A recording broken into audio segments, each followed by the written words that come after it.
Welcome back to my channel. So ಏನಂತ ನೋಡ್ತಿದ್ದೀರಾ, ಅಡಿಕೆ ರೀ. ಅಡಿಕೆ ಮೊನ್ನೆ ಅಷ್ಟೇ ನಾವು ಮರದಿಂದ ತೆಗ್ಸಿದ್ವಿ.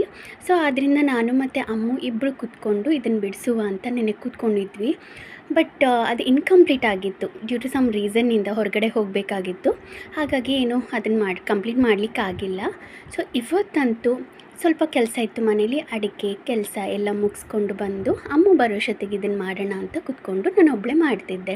ಅದು ಹೇಗೆ ಅಂತೀರಾ, ವಿಷ್ಣು ಸಹಸ್ರನಾಮ ಕೇಳ್ತಾ ಮತ್ತು ಸುಬ್ರಹ್ಮಣ್ಯ ಸ್ವಾಮಿದು ಸ್ತೋತ್ರ ಕೇಳ್ತಾ ನಾನು ಕೆಲಸ ಮಾಡ್ಕೊತಾ ಇದ್ದೆ. ಅದು ತುಂಬಾ ಖುಷಿ ಆಗ್ತಿತ್ತು ನನಗೆ. ಬಿಕಾಸ್ ನನಗೇನಂದರೆ ಹೆಣ್ಮಕ್ಳು ಸೋಂಬೇರಿಯಾಗಿ ಕೂತ್ಕೋಬಾರ್ದು, ಏನಾದರೂ ಒಂದು ಕೆಲಸ ಮಾಡ್ತಾ ಇರಬೇಕು. ಅದು ನಂಗೆ ತುಂಬ ಇಷ್ಟ. ಸೊ ದಟ್ ಏನಂತ ಹೇಳಿದ್ರೆ, ಇದು ಹೇಗೂ ಕಲಿತೆ ಅಲ್ವಾ. ಸೊ ನನಗೊಂದು ಸತಿ ಯಾರಾದರೂ ಬೇರೆ ಥರದ್ದು ಅಂದರೆ ಆ್ಯಕ್ಟಿವಿಟೀಸ್ ನನಗೆ ಕೆಲಸ ಹೇಳ್ಕೊಟ್ಬಿಟ್ರೆ ನಾನು ಅದ್ರಲ್ಲಿ ತುಂಬಾ ಇನ್ವಾಲ್ವ್ ಆಗಿಬಿಡ್ತೀನಿ. ಸೊ ಎನಿ ಹಾವ್ 100%ಅಲ್ಲಿ 80% ಏನು 100% ಕ್ಲಿಯರಪ್ ಆಯಿತು, ಎಲ್ಲ ಮಾಡಿ ಆಯಿತು. ಅದಾದ ನಂತರ ಅಮ್ಮ ಬರೋಕ್ಕೋಸ್ಕರ ಕಾಯ್ತಿದ್ದೆ. ನಾನು ಅಮ್ಮಗೋಸ್ಕರ ವೆಯ್ಟ್ ಮಾಡ್ತಿದ್ದೆ. ಅವ್ರು ಬಂದರೆ ಮತ್ತೆ ಅಷ್ಟು ದೂರದಿಂದ ಬಂದು ತುಂಬ ಅವ್ರು ಸುಸ್ತಾಗಿರ್ತಾರೆ, ಅವ್ರು ಕೂತ್ಕೊಂಡು ಮತ್ತೆ ಇದನ್ನು ಮಾಡಬೇಕಲ್ವ. ಅದೇ ಅವ್ರು ಬರೋಷ್ಟೊತ್ತಿಗೆ ಮಾಡಿಟ್ರೆ ಅವ್ರಿಗೊಂದು ಖುಷಿ ಆಗುತ್ತಲ್ವ. ಸೊ ನಾನು ಕೂಡ ಸ್ವಲ್ಪ ಆ್ಯಕ್ಟಿವ್ ಆಗಿರುತ್ತೆ ನನ್ನ ಬಾಡಿ ಮತ್ತು ಮೈಂಡ್ ಅಂತ ಇದನ್ನು ಕೂತ್ಕೊಂಡು ಮಾಡ್ತಿದ್ದೆ. ಅಂತ ತುಂಬ ಖುಷಿ ಆಗ್ತಿತ್ತು.